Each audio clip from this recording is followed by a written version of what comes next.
Adesso fingi di dormire per non sporcarti l'anima. Sarà il tuo modo di reagire per non sentirti intrappolare.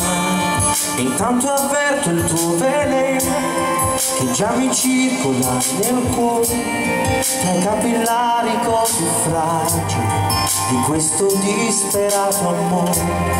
Lo sguardo silenzioso a me osserva e chiude dentro sé i tuoi pensieri. La via a me è diventata fragile.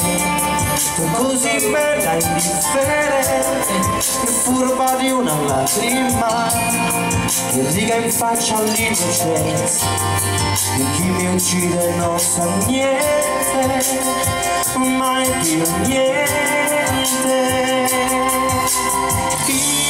Improvvisamente niente, il buio improvvisamente trando, non c'è più niente passato nel presente, amore e odio,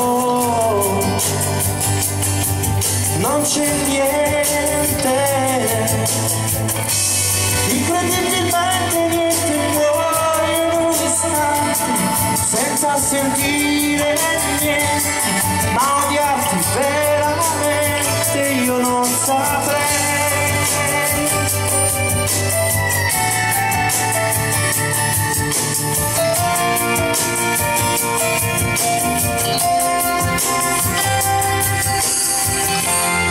E adesso che mi sei davanti io posso dirti solo che quando è vero che mi manchi io posso stare senza te. Tutto il mio male che ho provato cercando di difendermi e quella scusa che hai inventato mi fa capire veramente che tu sei niente. Improvvisamente niente, il buio improvvisamente trando, non c'è più niente passato nel presente, amore e odio, non c'è niente.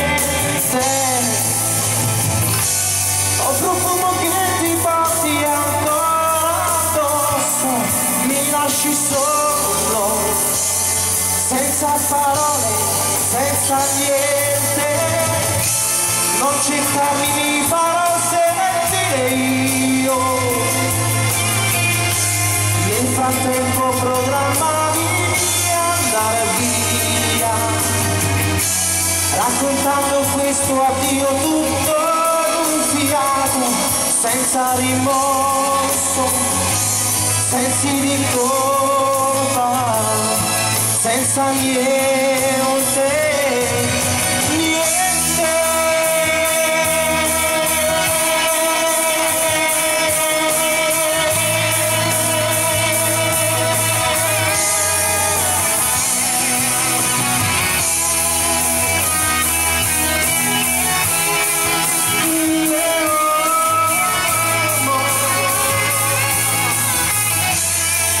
Grazie per la bellissima serata che ci avete regalati, sperando di vederci davvero presto. Sono stato veramente molto bene. Grazie a tutti, buon rientro nelle vostre case e a presto. Sono ricomparsa. Allora, questo è il CD, 11 brani, tutti inediti. Sì, ripetila. Ok, va bene questa. Va bene questa, Gio, va bene. Vai. Anche se non si chiama Gio. Allora, 11 brani del tutto inediti, qui contenuti in un solo album, improvvisamente. Allora, che cosa porti nel cuore di questa serata?